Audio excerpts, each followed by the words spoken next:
저는 올해 72살입니다. 35년 동안 작은 가게를 했어요. 새벽부터 밤까지 일했습니다. 그렇게 평생을 일하고 67살에 가게를 정리했어요. 그때 통장에 남은 돈이 7천만 원이었습니다. 국민연금은 없었어요. 장사하느라 제대로 못 넣었거든요.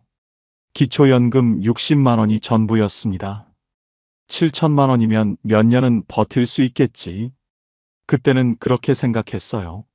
3년이 지난 지금 저희 부부는 어떻게 됐을까요? 통장이 바닥났을까요? 아니면 아직 버티고 있을까요? 오늘 이 이야기 끝까지 들으시면 연금 없이 노후를 버틴다는 게 어떤 건지 아시게 될 겁니다. 그리고 월 얼마가 있어야 진짜 숨통이 트이는지도요. 저처럼 준비 안 된 분들께 이 이야기가 도움이 됐으면 좋겠습니다.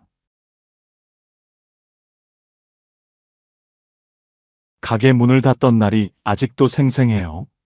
2020년 3월이었습니다. 코로나가 막 터졌을 때예요. 저는 서울 외곽에서 작은 철물점을 했어요. 32살에 시작해서 67살까지 딱 35년을 그 자리에서 버텼습니다. 새벽 6시에 문 열고 밤 9시에 닫았어요. 일요일도 쉬는 날이 거의 없었죠. 손님이 올까봐 못 쉬었거든요. 젊었을 때는 장사가 꽤 됐어요. 동네에 공사도 많았고 인테리어 업자들도 자주 왔습니다. 한 달에 400만 원, 500만 원 벌 때도 있었어요. 근데 언제부턴가 손님이 줄기 시작했어요. 대형마트가 들어오고 인터넷으로 다 사더라고요. 그래도 버텼습니다. 여기서 접으면 갈 데가 없으니까요. 그러다 2020년 초에 코로나가 터졌어요. 그전부터 장사가 안 됐는데 코로나 터지니까 완전히 끝났습니다. 사람들이 밖에 안 나와요. 인테리어 공사도 다 멈추고 손님이 하루에 한두 명 올까 말까였어요. 한 달 매출이 100만 원도 안 될 때가 있었어요. 월세 내고 나면 남는 게 없었습니다. 아니, 마이너스였어요. 더 버텨봤자 빚만 늘어날 것 같았어요. 아내한테 말했습니다. 여보, 이제 접자. 더는 못하겠어. 아내는 저랑 같이 가게를 봤어요. 계산대 앞에 앉아서 손님 응대하고, 저는 물건 나르고 배달하고, 둘이서 그렇게 35년을 살았습니다. 자식은 셋이에요. 아들 둘, 딸 하나. 다 결혼해서 제 살림들 하고 있어요. 대학까지 다 보냈어요. 결혼 자금도 보태줬고요. 그때는 당연히 해야 할 일이라고 생각했어요. 부모니까요. 근데 그러다 보니 돈이 안 모이더라고요. 벌면 버는 대로 애들한테 들어갔어요. 남는 게 없었습니다. 국민연금은 제대로 못 넣었어요. 자영업자는 본인이 다 내야 하잖아요. 장사가 안 될 때는 그 돈이 아까웠어요. 처음엔 조금씩 넣다가 중간에 끊겼습니다. 다시 넣어야지 하면서도 매번 미뤘어요. 당장 먹고 사는 게 급하니까요. 나중에 확인해 보니까 납부 기간이 10년도 안 되더라고요. 그래서 연금이 안 나와요. 기초연금밖에 못 받습니다. 아내도 마찬가지예요. 평생 가게 일만 했으니 연금 낸 게 없어요. 둘 다 기초연금이 전부입니다. 가게 정리하던 날 기억나요? 마지막으로 셔터 내리는데 손이 떨리더라고요. 35년이에요. 이 자리에서 35년을 살았는데 코로나 때문에 이렇게 끝나는구나. 아내가 옆에 서 있었어요. 아무 말도 안 하더라고요. 저도 아무 말 못했어요. 그날 밤에 집에 와서 통장 정리를 했습니다. 가게 보증금 빼고 재고 정리하고 여기저기 빚 갚고 나니까 7천만 원이 남았어요. 35년 장사했는데 손에 남은 게 7천이더라고요. 가슴이 먹먹했습니다. 내가 뭘 한 거지? 평생을 일했는데 이게 전부인가? 아내한테 말했어요. 7천이면 몇 년은 버틸 수 있겠지? 아내가 고개를 끄덕였어요. 기초연금도 나오고 아껴 쓰면 되겠지. 그때는 진짜 그렇게 생각했어요. 7천이면 충분하다고. 기초연금 60만 원에 저축 조금씩 꺼냈으면 한 10년은 버틸 수 있을 거라고. 그게 얼마나 순진한 생각이었는지 그때는 몰랐습니다. 가게 정리하고 나니까 시간이 너무 많더라고요. 35년 동안 새벽부터 밤까지 일만 했는데 갑자기 할 일이 없으니까 이상했어요. 아침에 눈 떠도 갈 데가 없어요. 그냥 집에 앉아 있는 거예요. TV 보고, 밥 먹고, 또 TV 보고. 코로나 때문에 밖에 나가지도 못했어요.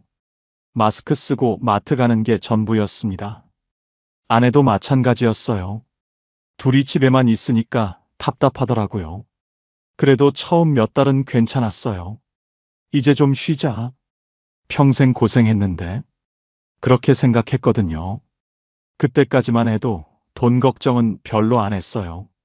7천이 있으니까. 7천이면 10년은 버틸 수 있다고 생각했어요. 그게 얼마나 순진한 생각이었는지 그때는 정말 몰랐습니다. 가게 문 닫고 첫 해가 시작됐어요. 2020년 봄이었습니다. 솔직히 처음 몇 달은 좋았어요. 35년 만에 쉬는 거잖아요. 아침에 알람 안 맞춰도 되고, 새벽에 안 일어나도 되고, 그게 얼마나 편한지 몰라요. 아내도 좋아했어요. 이제 좀 사람 사는 것 같다. 그렇게 말하더라고요. 평생 가게에 매여 살았거든요. 명절에도 못 쉬고, 아파도 문 열고, 그러다 드디어 쉬게 된 거예요. 기초연금이 나오기 시작했어요. 저랑 아내 합쳐서 한 달에 60만 원 정도요. 그때는 이 정도면 괜찮네 싶었어요. 물론 60만 원으로는 한 달 생활이 안 되죠. 그래서 저축해서 조금씩 꺼내 썼어요. 한 달에 150만 원 정도 쓴 것 같아요. 관리비에 공과금에 밥값에 보험료도 내야 하고 병원비도 나가고 60만 원 들어오고 150만 원 나가니까 매달 90만 원씩 통장에서 빠지는 거예요. 근데 그때는 크게 걱정 안 했어요. 7천만 원이 있으니까 90만 원씩 빠져도 7년은 버티겠네. 그렇게 단순하게 계산했거든요. 코로나 때문에 어디 가지도 못했어요. 여행은 꿈도 못 꿨어요. 외식도 거의 안 했어요. 식당들이 다 문 닫았거든요. 아내가 그러더라고요. 코로나 끝나면 제주도 한번 가보자. 그래, 좀 풀리면 가자. 근데 코로나가 안 끝나더라고요. 그해 내내 집에만 있었어요. 아침에 일어나면 TV 보고, 점심 먹고 낮잠 자고, 저녁 먹고 또 TV 보고, 마스크 쓰고 마트 가는 게 유일한 외출이었어요. 그것도 사람 없는 시간에 후다닥 갔다 왔어요. 답답했어요. 근데 한편으로는 생각했어요. 어차피 집에만 있으니까 돈은 안 나가겠네. 그해 겨울에 건강검진을 받았어요. 둘 다 나이가 있으니까 꼼꼼히 받아보자 했거든요. 국가검진은 무료인데 정밀검사는 돈이 들더라고요. 내시경에 초음파에 둘이 합쳐서 50만 원 넘게 나왔어요. 근데 그때는 건강이 먼저지 싶었어요. 아프면 돈이 더 드니까 미리 검사 받는 게 낫다고 생각했거든요. 다행히 큰 이상은 없었어요. 저는 혈압이 좀 높다고 하고 아내는 무릎 연골이 닳았다고 하더라고요. 나이 들면 다 그렇다면서요. 그때부터 병원을 다니기 시작했어요. 저는 한 달에 한 번 혈압약 타러, 아내는 무릎 주사 맞으러, 병원비가 매달 나가기 시작한 거예요. 둘이 합쳐서 7, 8만 원 정도. 많지는 않아요. 근데 이게 매달 빠지니까 은근히 부담이 되더라고요. 첫 해가 끝나고 통장을 확인해 봤어요. 7천만 원이 5,500만 원이 돼 있더라고요. 1년 만에 1,500만 원이 빠진 거예요. 순간 멈칫했어요. 이렇게 많이 빠졌나? 분명히 아꼈거든요. 여행도 안 갔어요. 외식도 거의 안 했어요. 코로나 때문에 집에만 있었어요. 근데 1,500만 원이 없어진 거예요. 아내한테 말했어요. 여보, 우리 돈이 생각보다 빨리 빠지네. 아내도 놀라더라고요. 어머, 벌써 그렇게 빠졌어? 우리 별로 안 쓴 것 같은데. 그때 처음으로 무서웠어요. 별로 안 쓴 것 같은데 돈이 빠지는 거예요. 특별히 뭘 한 것도 없는데. 그냥 살기만 했는데. 그게 더 무섭더라고요. 뭘 줄여야 할지 모르겠는 거예요. 이미 안 쓰고 있는데. 그래도 그때는 아직 5,500이 남았잖아요. 좀 더 아끼면 되겠지. 그렇게 생각했어요. 지금 생각하면 그때 더 심각하게 받아들였어야 했어요. 근데 사람이 그렇더라고요. 눈앞에 닥치기 전까진 모르는 거예요. 첫 해는 그래도 여유가 있었거든요. 코로나도 좀 풀리고 여행도 가고 이 정도면 괜찮네 싶었어요.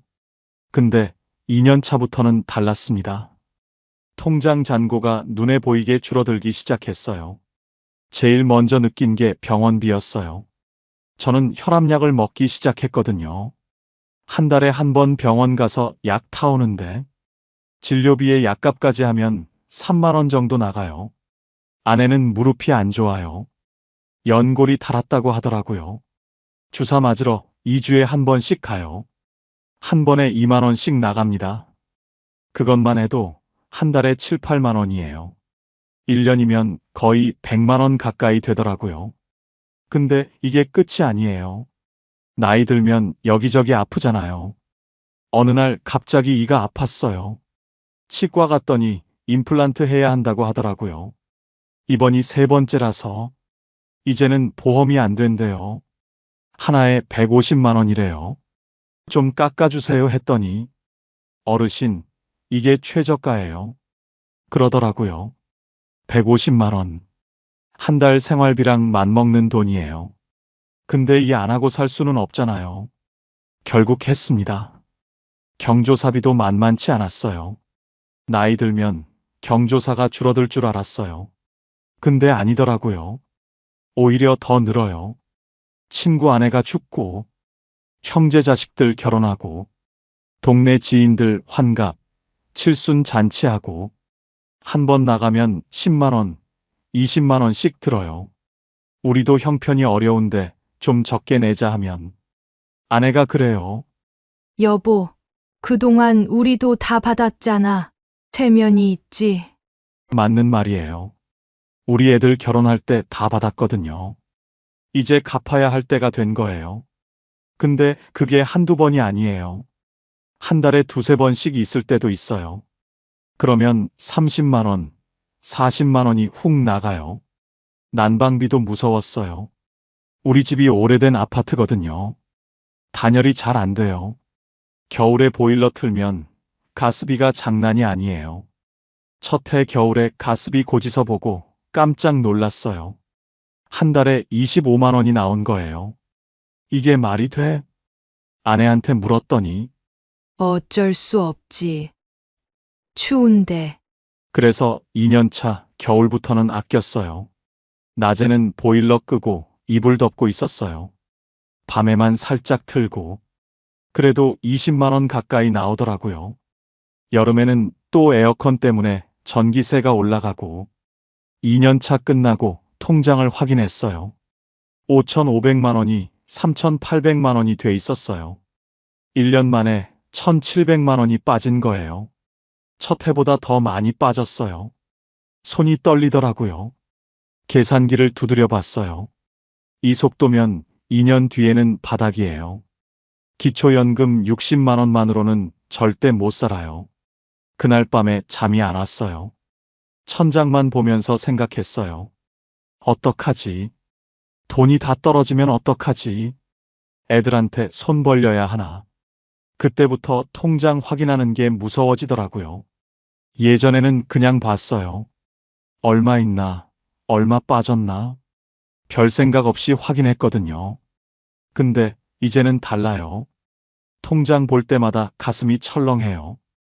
또 얼마나 줄었을까? 이번 달은 얼마나 빠졌을까? 보기 싫어서 안 보게 되더라고요. 한 달에 한 번만 봤어요. 그것도 눈 질끈 감고. 아내한테는 말 못했어요.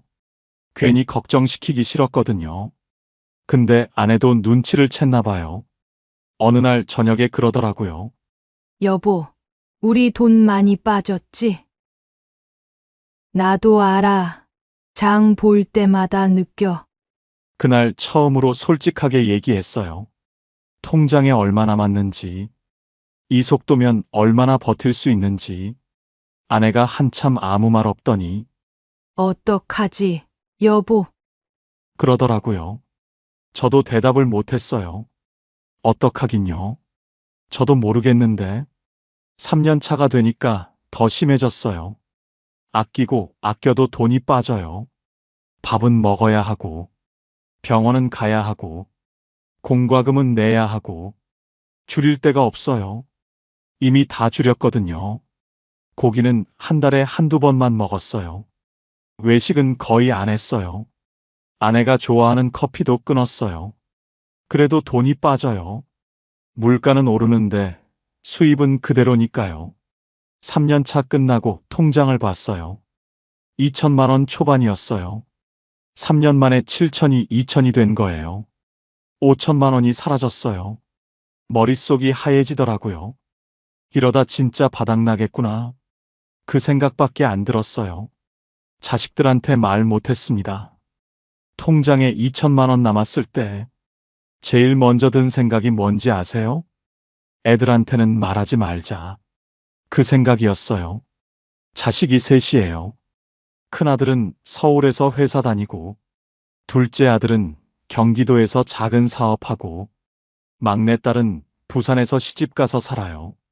다들 자기 살림하느라 바빠요. 한 달에 한 번 전화 오면 다행이에요. 명절 때나 얼굴 보고, 전화 올 때마다 물어요. 아버지 건강하시냐고, 어머니는 어떠시냐고. 저는 항상 똑같이 대답했어요.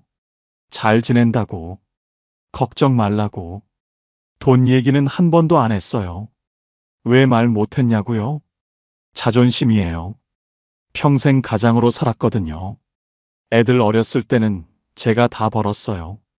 학교 보내고, 학원 보내고, 대학 등록금 내고, 결혼 자금 보태주고, 한 번도 손 벌린 적 없어요. 오히려 제가 항상 주는 쪽이었어요. 근데 이제 와서 돈이 없다고, 도와달라고, 그 말을 어떻게 해요? 입이 안 떨어지더라고요. 명절 때 애들이 왔어요. 다들 바쁘다고 하루만 있다가요. 점심 먹고 저녁 때쯤 가버려요. 그래도 얼굴 보면 좋잖아요. 손주들도 보고. 아내가 며칠 전부터 준비해요. 시장 다니면서 고기 사고, 생선 사고, 애들 좋아하는 거 다 차려놓고. 근데 그 돈이 어디서 나와요? 다 통장에서 빠지는 거예요. 명절 한 번 지나면 30만 원, 40만 원이 없어져요. 애들은 몰라요. 그냥 부모니까 당연히 해주는 줄 알아요. 애들 다 가고 나면 집이 조용해요. 아내랑 둘이 설거지하고, 남은 음식 정리하고, 한 번은 아내가 그러더라고요. 명절이 무섭다. 저도 같은 생각이었어요. 애들 보고 싶지만, 명절 지나면 통장이 텅 비거든요. 큰아들이 눈치가 빠른 편이에요. 어느 날 전화가 왔어요. 별일 없냐고, 건강하시냐고. 그러다 잠깐 침묵이 흐르더니 돈 필요하시면 말씀하시라고 하더라고요. 심장이 쿵 내려앉았어요. 알았구나. 근데 입에서 나온 말은 달랐어요. 괜찮다, 걱정하지 마. 전화 끊고 한숨이 나왔어요. 왜 그랬을까? 솔직하게 말하면 되는데 자식한테 돈 없다는 말 차마 못하겠더라고요. 아내도 마찬가지였어요. 애들한테 전화할 때 보면 항상 잘 지낸다고만 해요. 한 번은 아내한테 물었어요. 당신은 애들한테 얘기 안 해? 아내가 고개를 저었어요. 엄마가 돈 없다고 하면 애들이 걱정해. 그러더라고요. 우리 둘 다 같은 마음이었어요. 애들 걱정시키기 싫고 창피하기도 하고 그래서 숨기고 있었던 거예요. 근데 숨기면 더 힘들어요. 아무한테도 말 못하잖아요. 친구한테도 못해요. 체면이 있으니까. 그러니까 둘이서만 끙끙 앓는 거예요.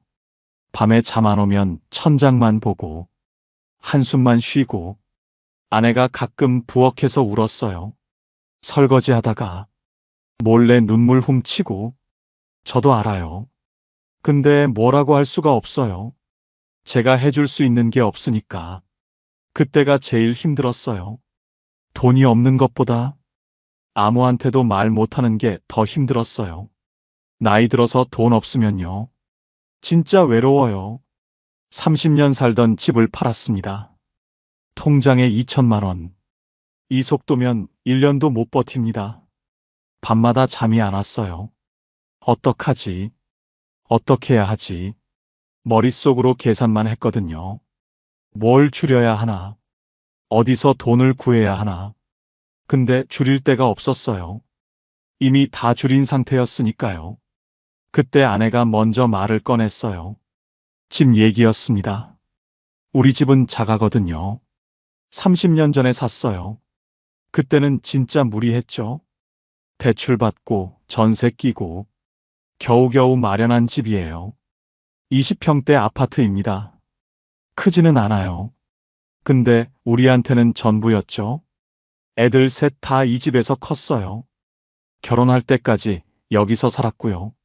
온 가족 추억이 다 담긴 집인 거예요. 아내가 그랬어요. 집을 줄이자. 이 집 팔고 작은 전세로 가면 차액으로 1억 정도 남는다고요. 그 돈이면 한동안 버틸 수 있다고. 아내가 먼저 꺼낸 겁니다. 저는 차마 못 꺼냈거든요. 가슴이 먹먹했어요. 30년을 산 집인데, 평생 일해서 마련한 집인데, 근데 달리 방법이 없잖아요. 이대로 가다가는 진짜 굶게 생겼으니까. 집을 내놓았습니다. 부동산에 가서 얘기했어요. 급하게 팔아야 한다고요. 부동산 사장이 그러더라고요. 급매로 내놓으면 좀 깎인다고. 그래도 괜찮겠냐고요. 괜찮을 리가 있나요? 평생 모은 건데. 근데 어쩔 수 없었죠. 2달 정도 걸렸어요. 생각보다 빨리 팔렸습니다. 급매라 그랬나 봐요. 새 집을 알아봤어요. 작은 전세요. 15평짜리 빌라. 역에서 멀어요. 오래된 건물이고요. 엘리베이터도 없습니다. 4층인데 걸어 올라가야 하죠. 근데 보증금이 쌌어요. 그게 제일 중요했거든요. 집 팔고 새 전세 들어가니까 1억 조금 넘게 남더라고요. 이사하던 날. 아직도 생생합니다. 이삿짐 싸면서 보니까 짐이 참 많았어요. 30년 살았으니까요. 버릴 것도 많았죠. 애들 어렸을 때 쓰던 것들. 오래된 앨범. 아내가 모아둔 그릇들. 새 집이 작으니까 다 못 가져가요. 버려야 하는 거예요. 아내가 하나하나 정리했어요. 이건 큰애 거. 이건 둘째 거. 이건 막내 거. 한참 들여다보다가 박스에 담고요. 어떤 건 한숨 쉬면서 버리고 저는 옆에서 보기만 했습니다. 뭐라고 해야 할지 모르겠더라고요. 이삿짐 차가 왔어요. 짐 다 실었습니다. 마지막으로 빈집을 둘러봤어요. 아무것도 없는 집. 휑하더라고요. 여기서 30년을 살았잖아요. 애들이 여기서 뛰어다녔고요.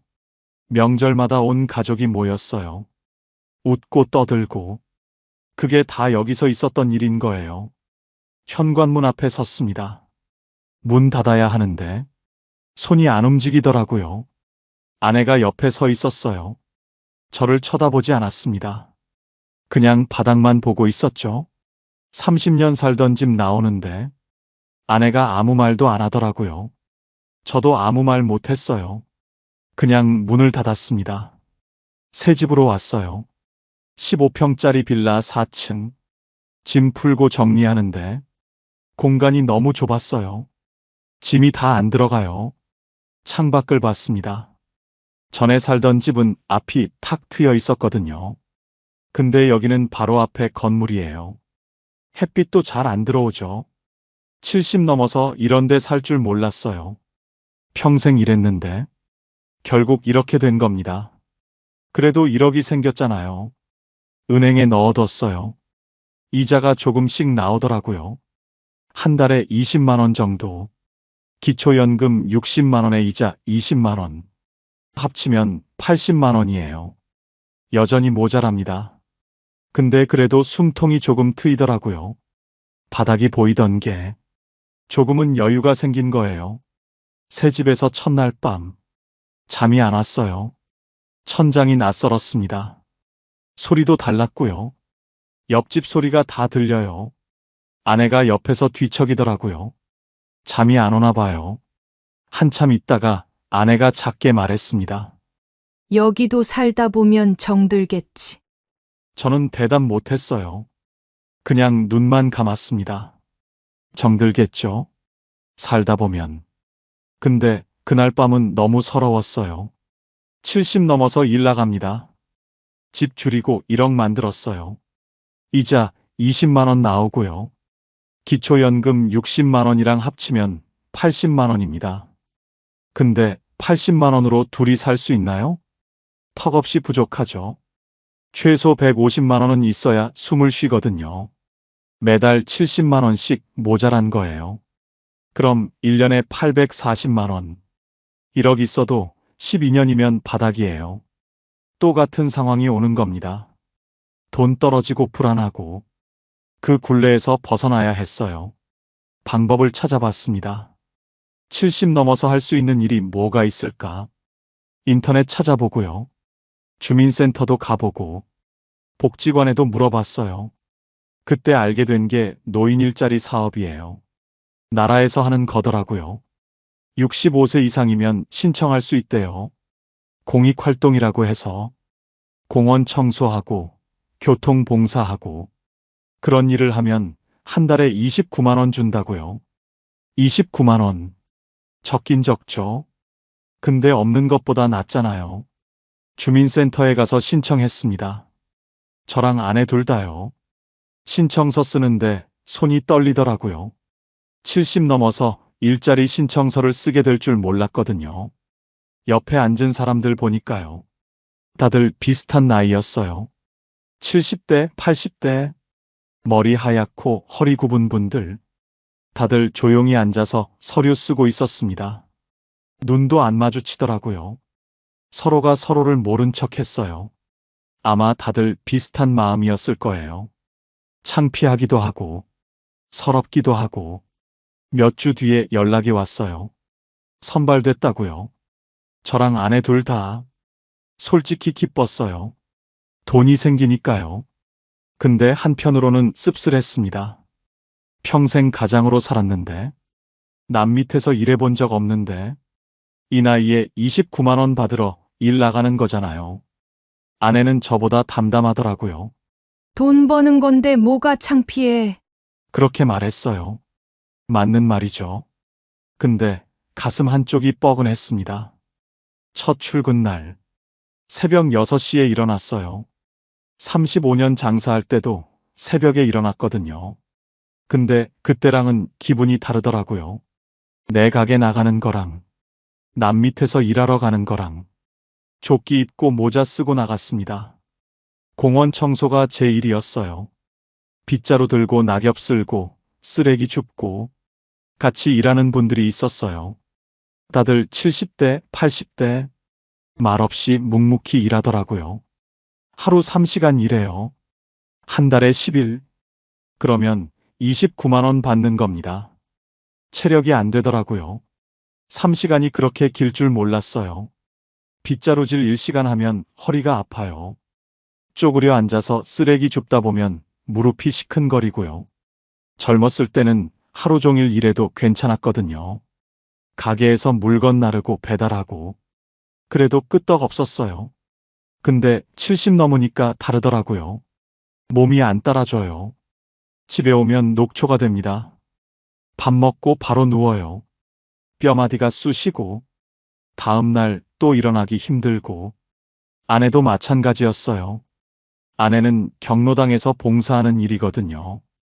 어르신들 말벗 해드리고, 청소하고, 무릎이 안 좋잖아요. 계단 오르내리기 힘들대요. 그래도 안 간다 소리 안 하더라고요. 한 번은 아내가 일하고 들어왔는데 얼굴이 안 좋아 보였어요. 많이 힘들었나 봐요. 오늘 많이 힘들었어? 제가 물었더니 아내가 웃으면서 그러더라고요. 힘들어도 돈 나오니까 괜찮아. 그 말에 저도 웃었습니다. 근데 웃으면서 눈물이 날 뻔했어요. 70 넘어서 일 나가는 게요. 생각보다 서럽습니다. 젊은 사람들이 지나가다 보거든요. 조끼 입고 빗자루 드는 우리를 무슨 생각을 할까요? 대부분은 그냥 지나가요. 근데 가끔 힐끗 보는 사람이 있어요. 그 눈빛이 싫더라고요. 동네 아는 사람 만날까봐 무섭기도 했어요. 창피하잖아요. 예전에 가게 할 때 알던 사람들, 그 사람들이 나를 보면 뭐라고 생각할까? 그래도 월급날이 되면 기분이 좋았어요. 29만 원이 통장에 찍히거든요. 적은 돈이죠. 근데 내가 번 돈이에요. 누가 준 게 아니라 내가 일해서 번 돈. 아내 것까지 합치면 58만 원이에요. 기초연금 60만 원에 이자 20만 원. 거기다 일자리 58만 원. 합치면 138만 원입니다. 처음으로 100만 원이 넘었어요. 그때 좀 살 것 같더라고요. 아직도 빠듯하긴 해요. 150만 원은 돼야 숨통이 트이거든요. 근데 바닥이 보이던 때보다는 나아진 거예요. 그게 어딘가요? 집 줄이고 일 나가기 시작했잖아요. 숨기고 싶었어요. 애들한테 말 안 하려고 했거든요. 근데 숨길 수가 없더라고요. 큰아들이 먼저 알았습니다. 명절에 집에 온다고 했거든요. 예전 주소로 가면 안 되니까 이사했다고 말할 수밖에 없었어요. 전화로 얘기했습니다. 아버지, 왜 이사하셨어요? 뭐라고 해야 할지 모르겠더라고요. 한참 말이 안 나왔습니다. 거짓말할 수가 없었어요. 그래서 솔직하게 말했습니다. 돈이 바닥나서 집 줄였다고. 작은 전세로 옮겼다고요. 전화기 너머로 한숨 소리가 들렸어요.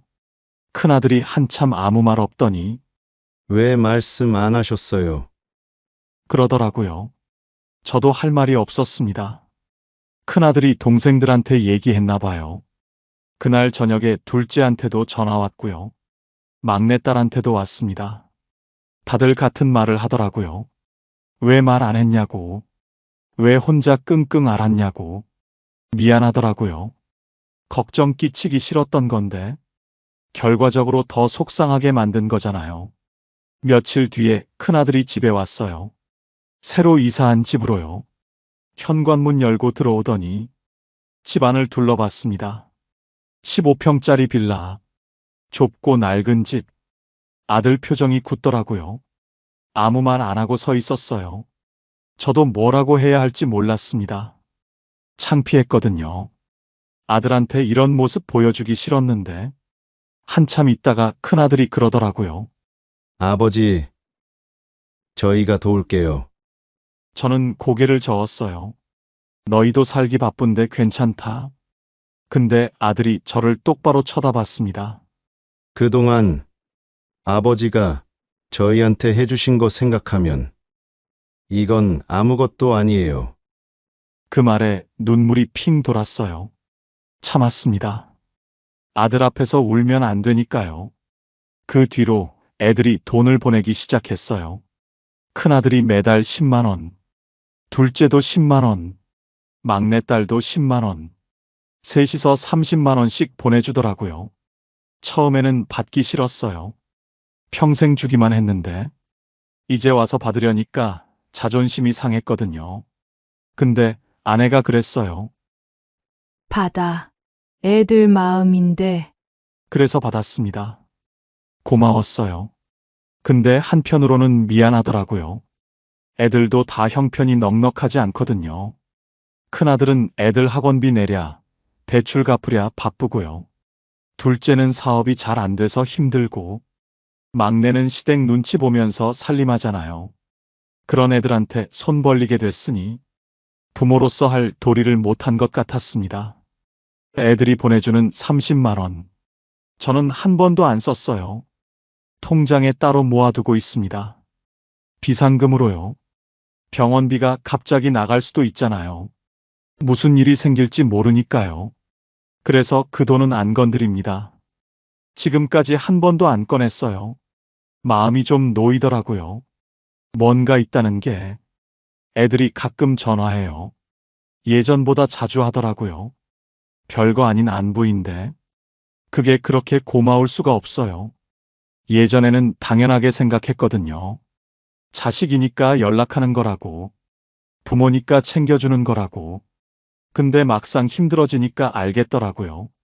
당연한 게 아니었어요. 다 마음이 있어야 하는 거였습니다. 명절 때 애들이 왔어요. 새 집으로요. 좁은 거실에 다 같이 앉았습니다. 예전 집처럼 넓지 않아서 불편했죠. 근데 이상하게 더 따뜻하더라고요.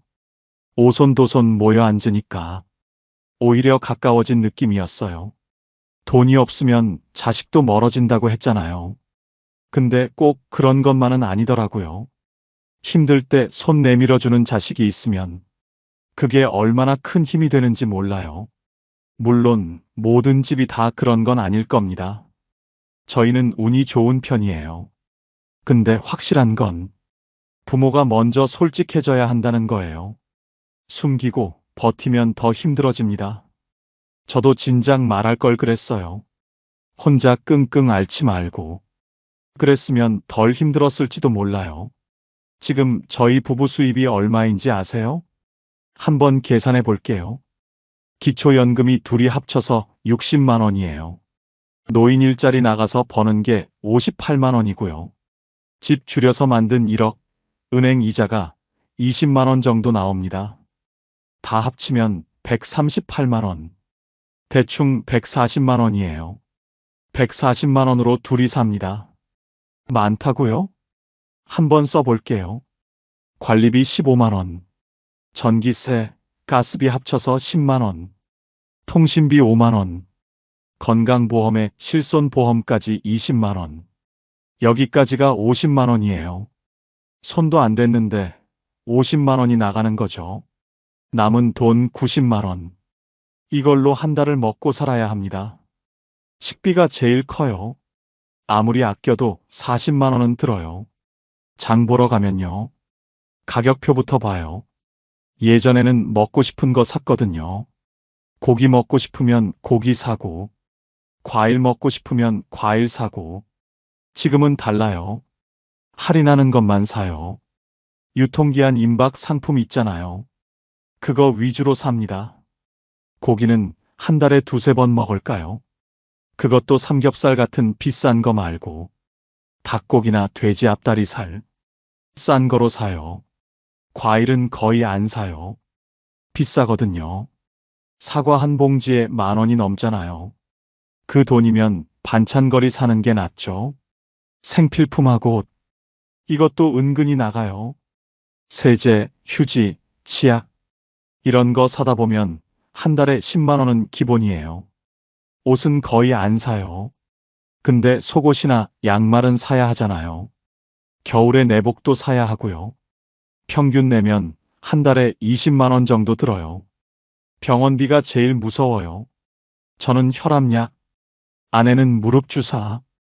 이것만 해도 한 달에 7, 8만 원 나가거든요. 근데 이건 기본이에요. 갑자기 아프면 더 들잖아요. 지난달에 아내가 감기 걸렸어요. 병원 가고 약 타니까 3만 원 나왔습니다. 일주일 알았어요. 감기 한 번에 3만 원이에요. 이게 큰 병이었으면 어떻겠을까요? 생각만 해도 아찔하더라고요. 경조사는 줄였어요. 안 갈 수는 없으니까 가긴 가는데 금액을 줄인 거죠. 예전에는 10만 원, 20만 원 냈거든요. 지금은 5만 원. 많이 가까운 사이면 10만 원. 그래도 한 달에 한두 번은 있어요.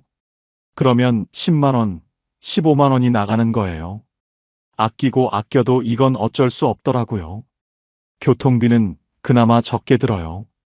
지하철이 무료니까요. 근데 큰 병원 갈 때는 택시 타야 해요. 아내 무릎이 안 좋아서 많이 못 걷거든요. 한 달에 5만 원 정도는 나가요. 다 합쳐볼게요. 고정비 50만 원, 식비 40만 원, 생필품 20만 원, 병원비 8만 원, 경조사 10만 원, 교통비 5만 원. 합치면 133만 원이에요. 수입이 140이니까 남는 게 7만 원이에요. 근데요, 이건 경조사 적은 달 얘기예요. 결혼식 2번 겹치면, 장례식까지 있으면 그 달은 바로 적자예요. 병원비 크게 나가는 달도 마찬가지고요. 아내가 가계부를 써요. 매일 쓴 돈 적어두거든요. 한 달 끝나고 보면 빠듯해요. 남는 달도 있고 적자인 달도 있어요. 평균 내면 거의 안 남아요. 아내가 그러더라고요. 150만 원만 있으면 좀 숨통이 트일 텐데. 맞는 말이에요. 140만 원이랑 150만 원. 10만 원 차이인데 그 10만 원이 없어서 항상 빠듯한 거예요. 애들이 보내주는 30만 원 있잖아요. 그거 쓰면 170만 원이 되거든요. 그러면 여유가 생기죠. 근데 저는 안 써요. 그 돈은 비상금이에요. 아내도 동의했습니다. 급할 때 쓰자고. 병원비 크게 나가거나 진짜 어쩔 수 없을 때. 그래서 그 30만 원은 매달 통장에 모아두고 있어요. 지금까지 한 번도 안 건드렸습니다. 그게 있으니까 조금은 마음이 놓여요. 진짜 급할 때 쓸 돈이 있다는 게 그게 얼마나 큰 위안인지 몰라요. 140만 원으로 살면요. 여유가 없어요. 여행은 꿈도 못 꿔요. 취미 생활도 없어요. 친구 만나서 밥 먹는 것도 부담이에요. 그냥 먹고 자고, 병원 가고 약 먹고, 그게 전부예요. 가끔 서러울 때가 있어요. 평생 일했는데, 늙어서 이렇게 사나 싶죠. 근데 어쩌겠어요. 이게 현실인걸요.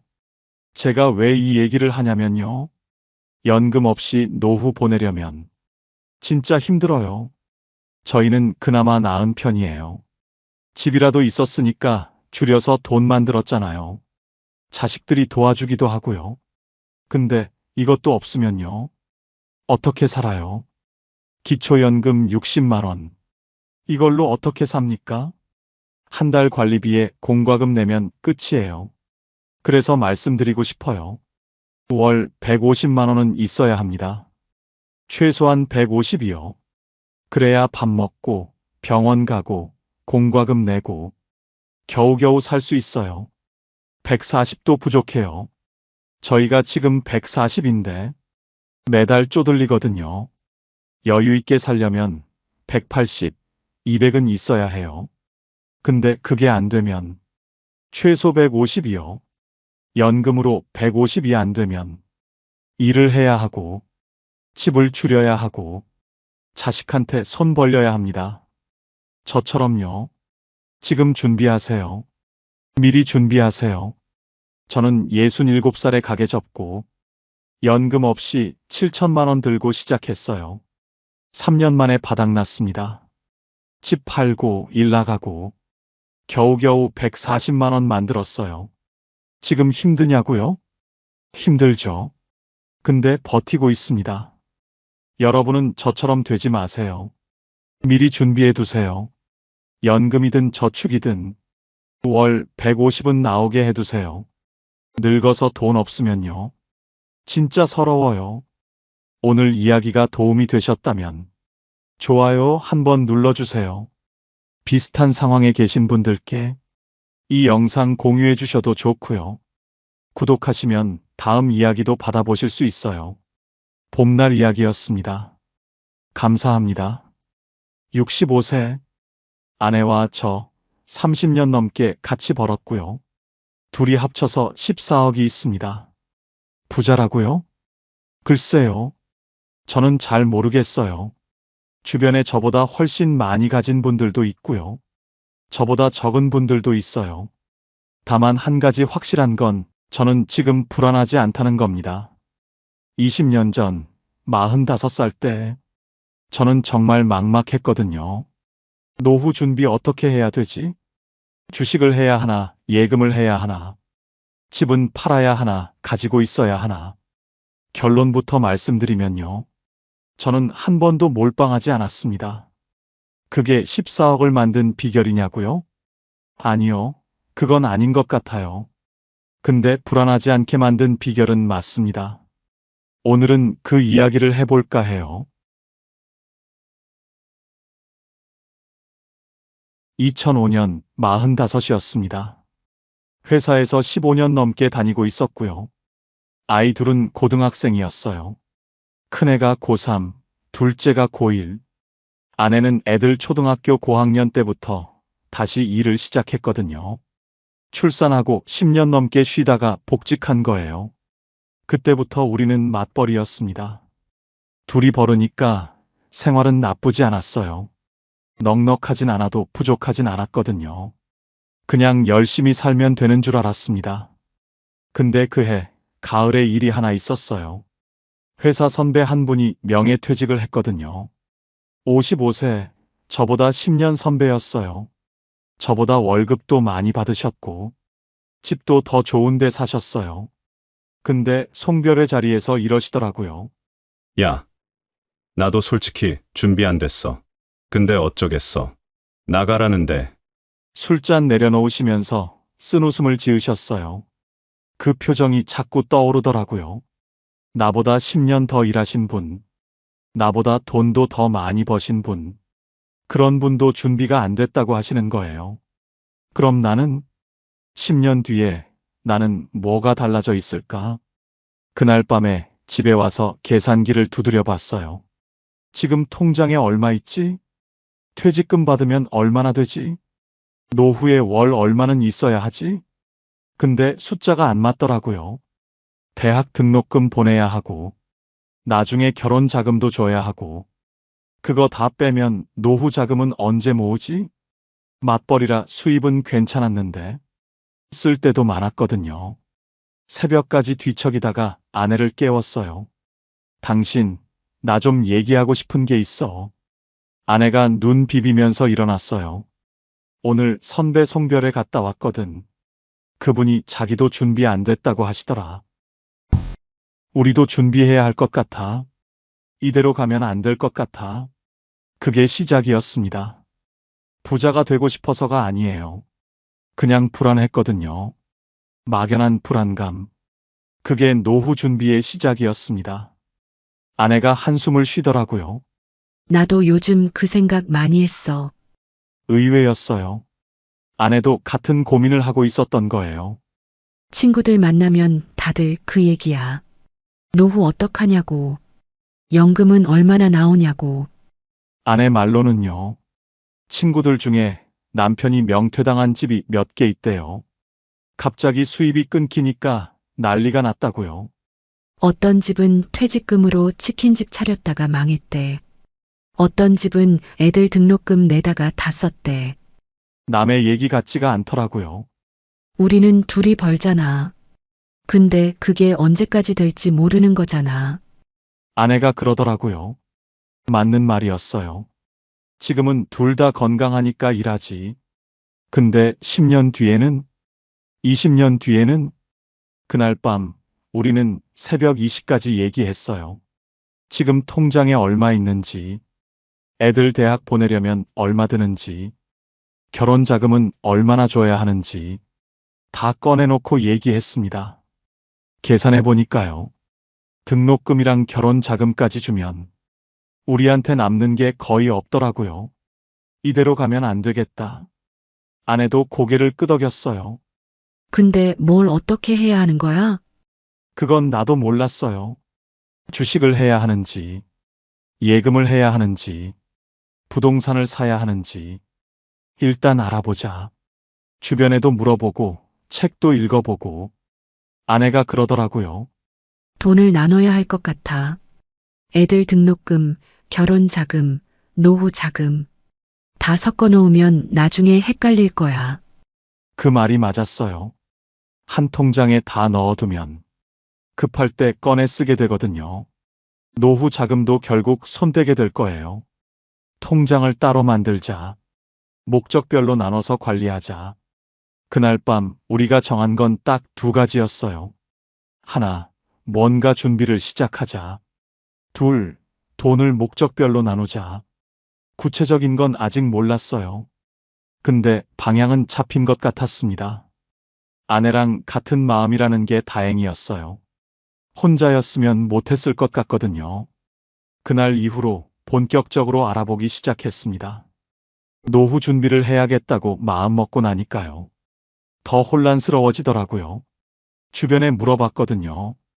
근데 하는 말이 다 달랐어요. 회사 동료 한 명은 이러더라고요. 야, 요즘 세상에 예금만 하면 바보야. 주식해야 돼. 복리의 마법이라고 들어봤어? 그 친구는 주식으로 꽤 벌었다고 했어요. 몇 천만 원 수익 났다고 자랑을 하더라고요. 근데 다른 선배는 정반대였습니다. 주식. 그거 도박이야.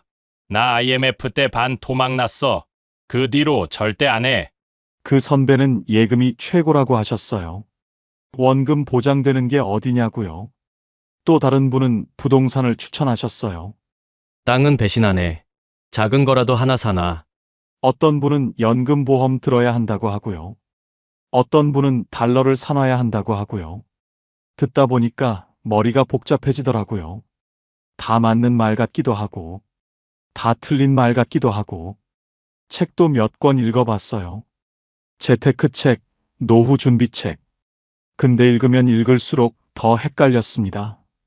어떤 책은 주식 올인하라고 하고, 어떤 책은 현금이 왕이라고 하고, 어떤 책은 부동산 갈아타기 하라고 하고, 대체 뭘 믿어야 하는 거야? 아내한테 푸념을 했어요. 다들 하는 말이 달라. 누구 말을 들어야 할지 모르겠어. 아내가 가만히 듣더니 이러더라고요. 근데 그 사람들 다 부자야? 뭐, 주식하라는 사람, 예금하라는 사람. 그 사람들 노후 준비 다 돼 있어? 생각해보니까 아니더라고요. 다들 그냥 자기 생각을 말하는 거였어요. 남들 말 듣지 말고 우리 상황에 맞게 하자. 아내가 그러더라고요. 맞는 말이었습니다. 남들이 뭘 하든 우리한테 맞는 게 따로 있는 거잖아요. 그날부터 생각이 좀 정리되기 시작했어요. 남의 말 말고 우리 기준을 세워야겠다고요. 그렇게 며칠을 고민했어요. 주식을 할까, 예금을 할까, 부동산을 살까, 연금을 들까. 뭘 해야 할지 모르겠더라고요. 하나를 고르면 다른 게 아쉽고, 다른 걸 고르면 또 그게 아쉽고, 저녁 먹다가 또 그 얘기가 나왔어요. 나는 주식이 좀 무서워. 근데 예금만 하면 물가에 밀린다잖아. 아내가 젓가락을 내려놓더니 이러더라고요. 당신 너무 복잡하게 생각하는 거 아니야? 뭐가? 왜 꼭 하나만 골라야 해? 다 하면 안 돼? 그 말에 멈칫했어요. 다 하면 안 되나? 예금도 하고 주식도 하고. 생각해보니까요. 주변 사람들이 자꾸 하나만 고르라고 했거든요. 주식해야 돼. 아니야, 예금이 최고야. 근데 왜 하나만 해야 하지? 나눠서 하면 안 되나? 아내가 이렇게 말했어요. 당신이 전문가야? 아니, 그럼 뭐가 오를지 알아? 모르지. 그럼 나누자. 하나가 안 되면 다른 게 버텨줄 거 아니야. 단순한 말이었는데, 그게 핵심이더라고요. 저는 전문가가 아니잖아요. 뭐가 오를지, 뭐가 안전한지 모르잖아요. 그럼 한 곳에 몰빵하면 안 되는 거예요. 틀리면 다 잃는 거니까. 근데 나눠 놓으면 하나가 떨어져도 다른 게 있잖아요. 그날 밤에 결심했습니다. 몰빵하지 말자. 나눠서 준비하자. 뭘 얼마나 나눌지는 아직 모르겠지만 일단 방향은 정해진 거예요. 한 바구니에 계란 다 담지 말라잖아요. 그 말이 딱 맞더라고요. 아내가 그날 한마디가 20년 노후 준비의 핵심이 됐습니다. 다 하면 안 돼? 지금 생각해도 그 말이 제일 중요했어요. 나누기로 했으니까요. 구체적으로 어떻게 나눌지 정해야 했어요. 주말에 아내랑 식탁에 앉았습니다. 종이 한 장 펴놓고 계산을 했어요. 일단 우리 수입부터 정리하자. 둘이 합치면 한 달에 450만 원 정도 됐어요. 거기서 생활비 빼면 200만 원 정도 남더라고요. 200만 원을 어떻게 나눌까? 우리한테 필요한 돈이 크게 두 가지였거든요. 하나는 애들 돈, 등록금이랑 나중에 결혼 자금, 다른 하나는 우리 노후 자금, 그리고 비상금도 있어야 해. 갑자기 아프거나 차 고장 나거나. 아내 말이 맞았어요. 비상금 없으면 다른 통장 손 떼게 되거든요. 그래서 이렇게 나누기로 했습니다. 100만 원은 노후 준비용, 100만 원은 등록금, 결혼 자금, 비상금용. 맞벌이니까 가능한 구조였어요. 혼자 벌었으면 힘들었을 겁니다. 월급 들어오면 바로 나눴어요. 자동이체 걸어놓고 신경 안 쓰기로 했습니다. 중요한 건 금액이 아니었어요. 철저하게 분리한 거요. 등록금 통장 돈은 등록금에만, 결혼 자금은 결혼에만, 비상금은 진짜 급할 때만, 노후 준비 돈은 절대 안 건드린다. 이 원칙을 정했습니다. 아내가 그러더라고요. 노후 돈은 없는 셈 치자. 무슨 일이 있어도 손 떼지 말자. 비상금이 있으니까 그게 가능했어요. 급한 일 생기면 비상금에서 쓰면 되니까요. 그 약속이 20년 동안 지켜졌습니다. 돈을 나눈 게 첫 번째 결정이었어요. 노후 준비로 매달 100만 원씩 넣기로 했잖아요. 근데 그 돈을 어떻게 굴릴지 정해야 했어요. 다 예금에 넣을까? 아니면 주식을 할까? 고민이 됐습니다. 예금은 안전하지만 이자가 너무 낮았거든요. 그때 금리가 4% 정도였나? 물가 오르는 거 생각하면 거의 제자리인 거예요. 그렇다고 주식은 무서웠어요. IMF 때 망한 사람들 얘기 많이 들었거든요. 그래서 또 나누기로 했습니다. 100만 원 중에 50만 원은 적금, 나머지 50만 원은 주식. 적금은 안전하게 가져가고, 주식은 조금 욕심을 부려보는 거죠. 근데 주식을 어떻게 해야 할지 몰랐어요. 개별 종목은 무서웠거든요. 어떤 회사가 잘 될지 제가 어떻게 알겠어요. 괜히 샀다가 망하면 다 잃는 거잖아요. 그때 책에서 본 게 있었습니다. S&P 500. 미국의 큰 회사 500개에 분산 투자하는 거라고 하더라고요. 애플, 마이크로소프트, 코카콜라. 이런 회사들에 조금씩 나눠서 들어가는 거예요. 한 회사가 망해도 499개가 있으니까 전체가 망하진 않는다고요. 그게 마음에 들었어요. 저는 똑똑하지 않거든요. 어떤 주식이 오를지 맞출 자신이 없어요. 근데 미국 경제가 망할까? 그건 아닐 것 같았어요. 미국이 망하면 전 세계가 다 망하는 거니까. 그 정도면 나도 할 수 있겠다 싶었습니다. 그리고 배당금은 다시 투자하기로 했어요. 찾아 쓰지 않고 계속 굴리기로요. 복리의 힘이라고 하잖아요. 배당금을 다시 넣으면 그게 또 불어난다고요. 그렇게 정했습니다. 매달 50만 원은 적금, 매달 50만 원은 S&P 500. 배당금은 제 투자. 거창한 전략이 아니었어요. 그냥 모르니까 나누고 안 건드리는 거였습니다. 그렇게 시작했습니다. 2005년 가을부터요. 매달 월급 들어오면 바로 나눴어요. 50만 원은 적금 통장으로, 50만 원은 S&P 500으로. 처음엔 솔직히 실감이 안 났어요. 50만 원씩 넣어봤자 얼마나 모이겠어. 근데 1년이 지나니까 보이더라고요. 적금 통장에 600만 원, S&P 500에도 600만 원 넘게. 2년이 지나니까 1200만 원씩, 3년이 지나니까 1800만 원씩. 적금은 꼬박꼬박 이자가 붙고 S&P 500도 조금씩 올라가더라고요. 아, 이게 되는구나. 복리라는 게 이런 건가 보다. 매달 계좌 확인하는 게 재미있어졌어요. 조금씩 불어나는 숫자 보면 뿌듯하더라고요. 아내한테 보여줬어요. 이것 봐. 3년 됐는데 이만큼 모였어. 아내도 좋아하더라고요. 우리 잘하고 있는 거 맞네. 이대로 20년 하면 진짜 되겠다. 그때는 희망이 보였어요. 숫자가 증명해 주니까 믿음이 생기더라고요. 회사 동료한테도 얘기했어요.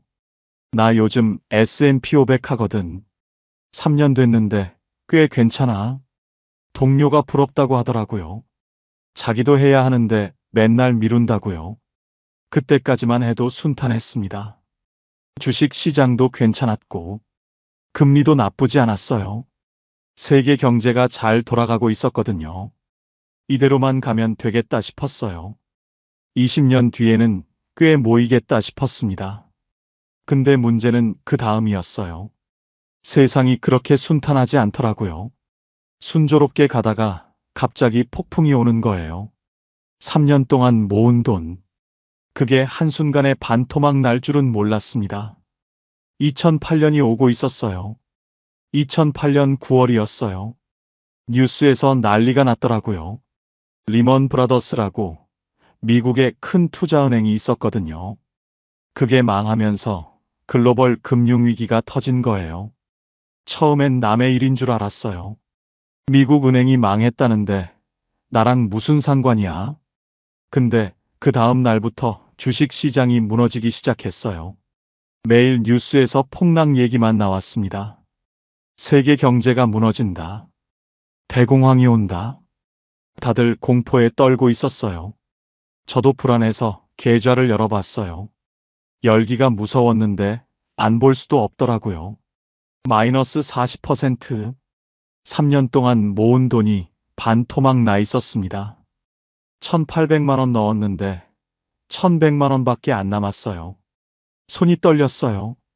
진짜로요. 핸드폰 들고 있는 손이 덜덜 떨렸습니다. 아내한테 차마 말을 못 하겠더라고요. 눈을 못 마주치겠는 거예요. 같이 아껴서 모은 돈인데, 내가 주식하자고 해서 넣은 돈인데, 저녁 먹는데 밥이 안 넘어갔어요. 아내가 눈치를 챘는지 물어보더라고요. 왜 그래? 무슨 일 있어? 주식? 고개를 끄덕였어요. 숫자를 보여줬습니다. 아내 표정이 굳더라고요. 한숨을 쉬었어요. 얼마나 빠진 거야? 40%. 그날 밤 둘 다 말이 없었어요. 회사에서도 분위기가 흉흉했습니다. 구조조정 얘기가 나오고 다들 불안해하고 있었어요.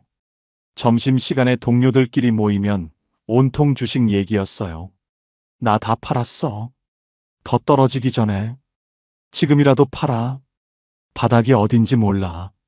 저도 솔직히 팔고 싶었어요. 더 떨어지면 어떡하나.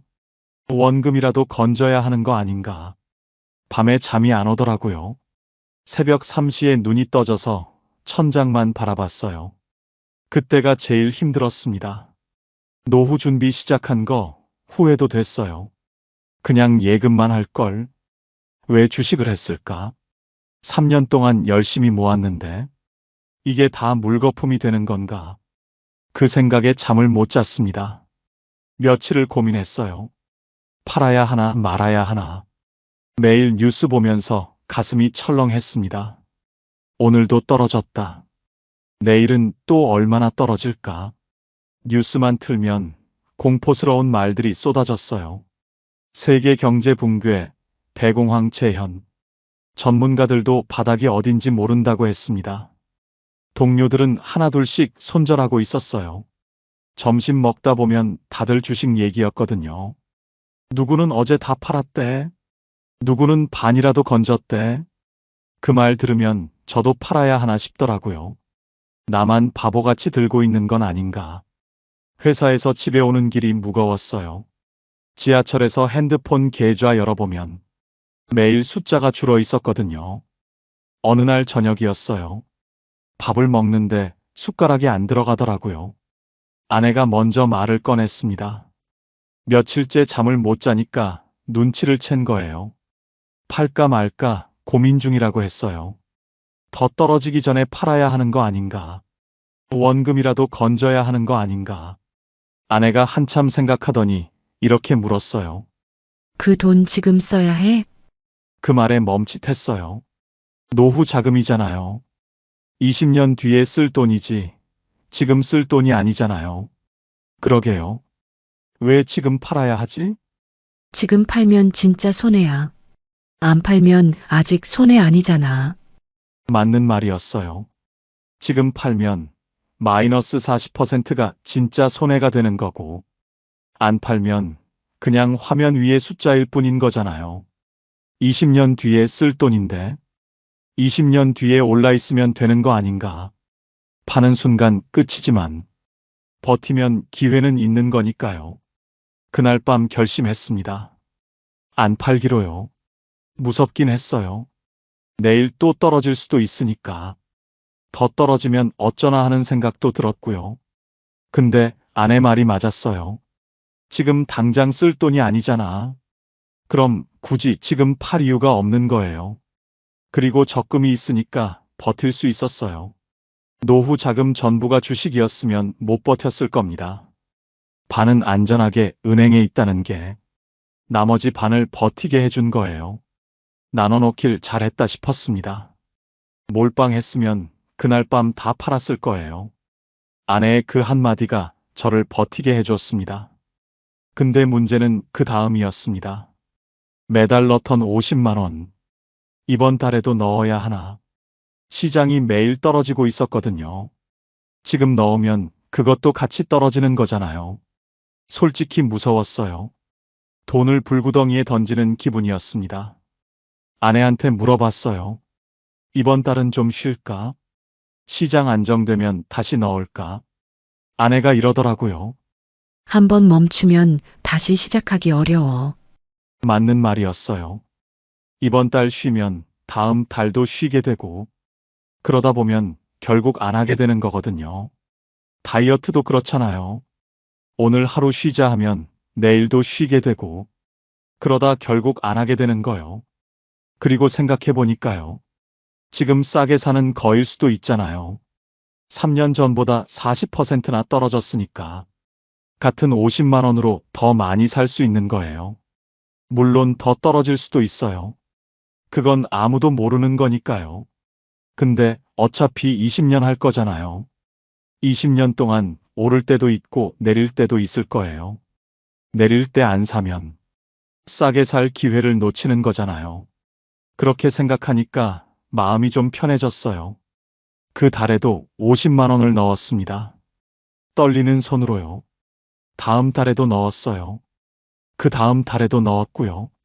시장이 바닥을 찍고 올라올 때까지 저는 한 달도 안 빠지고 넣었습니다. 주변에서는 미쳤다고 했어요. 지금 넣는다고요? 더 떨어지면 어쩔 거냐고요? 몰라요. 저도 무서웠어요. 근데 멈추면 안 될 것 같았어요. 한번 멈추면 끝일 것 같았거든요. 그래서 그냥 기계처럼 넣었습니다. 생각 안 하고 자동이체 그대로 두고 나중에 알았어요. 그때 넣은 돈이 제일 많이 불었다는 걸. 바닥에서 산 게 제일 수익이 좋더라고요. 근데 그때는 몰랐어요. 그냥 무섭지만 멈추면 안 된다. 그 생각뿐이었습니다. 2008년 금융위기가 끝나고 시장은 천천히 회복됐습니다. 2009년 말쯤 되니까 계좌가 다시 플러스로 돌아왔어요. 마이너스 40%까지 갔던 게 본전이 된 거예요. 그때 얼마나 안도했는지 몰라요. 버티길 잘했다 싶었습니다. 근데요, 그게 끝이 아니더라고요. 2011년에 유럽 재정위기가 왔어요. 그리스가 망한다고 난리가 났었죠. 그때도 시장이 출렁이었습니다. 2015년에는 중국발 폭락이 있었어요. 중국 경제가 흔들리니까 전 세계가 같이 흔들렸거든요. 그때도 한 달 만에 20% 가까이 빠졌어요. 2018년에도 한 번 크게 떨어졌고요. 그리고 2020년 코로나가 터졌습니다. 세상이 멈췄어요. 주식 시장도 폭락했고요. 한 달 만에 30% 넘게 빠졌습니다. 20년 동안 위기가 4-5번은 있었던 것 같아요. 그때마다 계좌가 빨갛게 물들더라고요. 처음엔 무서웠어요. 2008년 기억이 있으니까요. 근데 한 번 겪고 나니까 알겠더라고요. 떨어져도 결국 올라온다는 걸요. 그래서 저는 그때마다 똑같이 했습니다. 아무것도 안 했어요. 팔지도 않았고, 더 사지도 않았어요.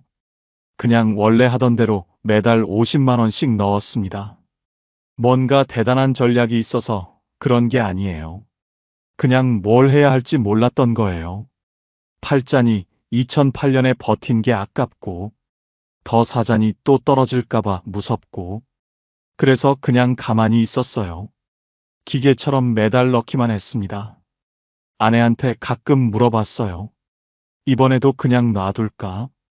아내는 항상 같은 말을 했어요. 지금 쓸 돈 아니잖아. 그 말이면 충분했습니다. 위기가 올 때마다 주변에서는 난리가 났어요. 누구는 바닥에서 다 팔고, 누구는 꼭대기에서 몰빵하고, 그분들은 결국 손해를 보시더라고요. 타이밍 맞추려다가 더 잃는 거예요. 저요? 저는 그냥 꾸준히만 했습니다. 오를 때도 50만 원, 떨어질 때도 50만 원. 흔들리지 않으려고 노력했어요. 그게 제가 한 전부입니다. 노후 준비를 하면서 동시에 애들 뒷바라지도 했어요. 2006년에 큰애가 대학에 들어갔습니다. 2008년에 둘째도 들어갔고요. 등록금이 만만치 않았어요. 한 학기에 몇백만 원씩 나가니까요. 근데 등록금 통장을 따로 만들어 놨잖아요. 거기서 냈습니다. 노후 준비 통장은 안 건드렸어요. 그게 원칙이었으니까요. 솔직히 유혹이 있긴 했어요. 등록금 통장이 바닥날 때 노후 통장에서 좀 빼서 쓸까 하는 생각이요. 근데 아내가 그랬잖아요. 노후 돈은 없는 셈 치자고. 그 약속을 지켰습니다. 등록금 모자랄 때는 비상금에서 땡겨 썼어요. 비상금 바닥나면 허리띠 졸라맸고요. 외식 줄이고 여행 안 가고 버텼습니다. 그렇게 8년. 둘 다 대학 졸업시켰어요. 졸업식 날 눈물이 나더라고요. 아내랑 둘이 손잡고 울었습니다. 힘들었는데 해냈구나. 근데 노후 통장은 안 건드렸구나. 그게 제일 뿌듯했어요. 애들이 취직하고 몇 년 뒤에 결혼을 했어요. 큰애가 2018년에, 둘째가 2020년에요. 결혼 자금도 따로 모아뒀던 게 있었거든요. 거기서 보태줬습니다. 요즘처럼 억 단위로 해준 건 아니에요. 우리 형편에 맞게 해줬어요. 애들도 이해하더라고요. 부모가 노후 준비 안 되면 결국 자기들 짐이 되는 거니까요. 2020년에 둘째 결혼시키고 나니까 애들한테 들어갈 돈이 없어진 거예요. 등록금 통장, 결혼자금 통장, 다 비워졌습니다. 근데 노후 준비 통장은 그대로 있었어요. 15년 동안 한 번도 안 건드렸거든요. 그때 아내한테 그랬어요. 우리 진짜 해냈다. 애들 다 대학 보내고 결혼까지 시켰는데 노후 자금은 그대로인 거예요. 처음에 통장 나눈 게 진짜 잘한 일이었습니다. 안 나눴으면 분명히 손댔을 거예요. 2024년 65이 됐습니다. 회사에서 정년퇴직을 했어요. 35년 넘게 다닌 회사였습니다. 마지막 날 짐 정리하면서 생각이 많았어요. 처음 입사하던 날이 엊그제 같은데 벌써 나갈 때가 됐구나. 동료들이 작은 송별회를 해줬어요. 20년 전에 봤던 그 선배 생각이 나더라고요. 나도 솔직히 준비 안 됐어. 그때 그 선배가 했던 말이요. 근데 저는 달랐습니다. 저는 준비가 돼 있었거든요. 집에 와서 계좌를 정리해 봤어요. 20년 동안 한 번도 제대로 계산 안 해봤거든요. 그냥 매달 넣기만 했으니까요. 먼저 S&P 500 계좌를 열어봤습니다. 4억 5천만 원. 처음엔 잘못 본 줄 알았어요. 20년 동안 넣은 돈이 1억 2천만 원인데 4억 5천이 돼 있더라고요. 배당금 재투자하고 복리로 굴린 결과였어요. 중간에 폭락도 있었는데 결국 이렇게 됐습니다. 적금은 예금으로 바꿔서 묶어뒀는데요. 이자 붙어서 약 2억 정도 됐어요. S&P 500만큼 많이 불진 않았죠. 근데 이 돈이 있어서 버틸 수 있었잖아요. 위기 때마다 주식 안 팔고 견딘 이유가 이 돈이었거든요. 그리고 중간에 배당주도 조금씩 모았어요. 월급 여유 있을 때 따로 산 거예요. 생활비 보조하려고요. 이게 1억 5천만 원 정도 됐습니다. 정리하면요. S&P 500이 4억 5천, 은행 예금이 2억, 배당주가 1억 5천, 금융자산만 8억이었어요. 아내한테 보여줬습니다. 우리 8억이래. 아내도 놀라더라고요. 매달 조금씩 넣은 건데 20년이 지나니까 이렇게 된 거예요. 여기에 집이 있잖아요. 2005년에 미분양 아파트 약 2억에 샀었거든요. 지금은 6억 정도 합니다. 이건 투자 목적이 아니었어요. 그냥 살 집이 필요해서 산 거예요. 전부 합치면 14억. 한 번에 번 돈은 없습니다. 로또 맞은 것도 아니고 대박 난 것도 아니에요. 그냥 20년 동안 꾸준히 넣은 결과예요. 시간이 만들어준 돈이었습니다. 자산이 얼마냐보다 중요한 게 있어요. 매달 얼마가 들어오느냐? 아무리 자산이 많아도 매달 쓸 돈이 없으면 불안하거든요. 10억이 있어도 매달 까먹기만 하면요. 불안해서 돈을 못 써요. 줄어드는 통장 보면서 조마조마하게 되거든요. 이번 달에 200 썼으니까 9억 8천 남았네. 다음 달에 또 200 쓰면 9억 6천이네. 이러다 다 없어지면 어떡하지? 이런 생각하면서 사는 거예요. 돈이 있어도 마음이 편하지 않은 거죠. 그래서 저는 구조를 만들었습니다. 매달 들어오는 돈이 있게요. 지금 저는 매달 235만 원이 들어와요. 어디서 나오느냐면요. 첫 번째가 국민연금이에요. 부부 합쳐서 140만 원 나옵니다. 저는 35년 넘게 냈고요. 아내도 20년 정도 냈거든요. 젊었을 때는 국민연금 내는 게 아깝다고 생각했어요. 저거 나중에 받을 수나 있을까 그랬거든요. 근데 지금 받아보니까요. 이게 제일 중요합니다. 아무 일 없어도 매달 나오는 돈이에요. 주식이 떨어져도 나오고, 금리가 내려도 나와요. 내가 아파서 누워 있어도 나옵니다. 국민연금은 선택이 아니라 기본이에요. 노후의 바닥을 잡아주는 돈입니다. 두 번째가 예금 이자예요. 2억을 예금에 넣어두니까 월 45만 원 정도 나오더라고요. 많지는 않죠. 근데 이 돈은 원금이 안 줄어들잖아요. 언제든 꺼내 쓸 수 있다는 게 마음 편한 거예요. 세 번째가 배당주에서 나오는 배당금이에요. 1억 5천 넣어둔 거에서 월 50만 원 정도 나와요. 140만 원 더하기 45만 원 더하기 50만 원. 월 235만 원입니다. 부자들 보면 웃기겠죠? 235만 원이 뭐가 대단하냐고. 근데 저한테는 충분해요. 집은 있으니까 월세 안 내도 되고, 아이들은 다 컸으니까 용돈 안 줘도 되고, 235만 원이면 생활이 됩니다. 넉넉하진 않아도 모자라지는 않아요. S&P 500 배당금은 따로 있어요. 연 600만 원 정도 나오거든요. 이건 생활비로 안 써요. 여행 가고 싶을 때, 큰 경조사 있을 때, 그때 쓰려고 남겨두는 돈이에요. 작년에 아내랑 제주도 다녀왔거든요. 생활비 걱정 안 하고 여행 갈 수 있다는 게, 이게 진짜 노후의 여유더라고요. 생존만 하는 게 아니라 살아가는 느낌을 주는 돈이에요. 요즘 아침에 일어나면요. 천천히 커피 한 잔 마십니다. 급할 게 없어요. 출근 안 해도 되니까. 35년 동안 아침마다 전쟁이었거든요. 알람 소리에 벌떡 일어나서 씻고 밥 먹고 뛰어나가고, 지하철에서 사람들한테 치이고, 회사 도착하면 이미 지쳐있고, 그게 매일 반복이었어요. 지금은 그럴 필요가 없어요.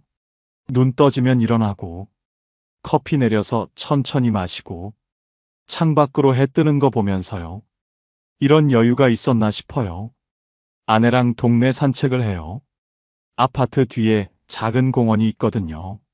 한 바퀴 돌면 30분 정도 걸려요. 예전에는 그 공원이 있는지도 몰랐어요. 출퇴근하느라 바빠서 볼 틈이 없었거든요. 지금은 매일 가요. 계절마다 다른 꽃이 피더라고요. 그런 것도 처음 알았어요. 점심은 간단하게 먹어요. 아내랑 둘이서 뭐 해 먹거나, 가끔 동네 식당 가서 먹거나, 오후에는 책을 읽어요. 현직 때는 책 읽을 시간이 없었거든요. 퇴근하면 피곤해서 TV만 보다 잤어요. 지금은 하루에 한두 시간씩 읽어요. 도서관에서 빌려오기도 하고, 손주 들어오면 같이 그림책 보기도 하고요. 낮잠도 자요. 점심 먹고 1시간 정도. 이게 얼마나 행복한 건지 몰라요. 저녁에는 뉴스 보고, 아내랑 수다 떨다가 잠들어요. 특별한 건 없습니다. 그냥 평범한 하루예요. 근데 이게 가능한 이유가 있어요. 이달 말에 돈이 들어온다는 걸 아니까요. 국민연금 나오고, 이자 나오고, 배당금 나오고, 내가 일 안 해도 돈이 들어와요. 그게 제일 큰 안도감입니다. 예전에는 몰랐어요. 월급이 당연한 줄 알았거든요. 근데 퇴직하고 나니까요. 매달 들어오는 돈이 있다는 게 얼마나 큰 위안인지 알겠더라고요. 일 안 해도 돈이 들어온다. 그래서 조급하지 않아요. 그래서 평범한 하루가 가능한 거예요. 화려하진 않아요. 남들한테 자랑할 것도 없고요. 근데 불안하지 않아요. 그게 제일 중요한 것 같습니다. 챕터 16 불안하지 않은 삶. 돌이켜보면요. 제가 잘한 건 3가지입니다. 첫 번째, 둘이 같이 번 거요. 혼자 벌었으면 이 구조가 안 됐어요. 생활비 쓰고 애들 뒷바라지하면 남는 게 없었을 겁니다. 아내가 다시 일을 시작해 준 게 컸어요. 둘이 벌어서 나눌 수 있었던 거예요. 두 번째, 몰빵하지 않은 거요.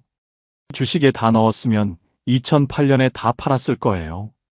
예금만 했으면 물가에 밀렸을 거고요. 나눠서 했으니까 버틸 수 있었어요. 서로가 서로를 지켜준 거예요. 세 번째, 멈추지 않은 거요. 위기가 와도 무서워도 그 달에도 50만 원씩 넣었어요. 기계처럼 20년을 넣었습니다. 저는 부자가 아니에요. 14억이라고 해도 요즘 서울 아파트 하나 값도 안 돼요. 근데 불안하지 않아요. 매달 들어오는 돈이 있고 아내랑 여행 갈 여유도 있으니까요. 많이 가진 게 아니라 안 흔들리게 가진 거요. 오늘 영상이 도움이 되셨다면요. 좋아요 한번 눌러주시면 감사하겠습니다. 비슷한 고민하시는 분들께 공유해 주셔도 좋고요. 구독 안 하신 분들은 구독도 부탁드려요. 봄날 이야기였습니다. 감사합니다.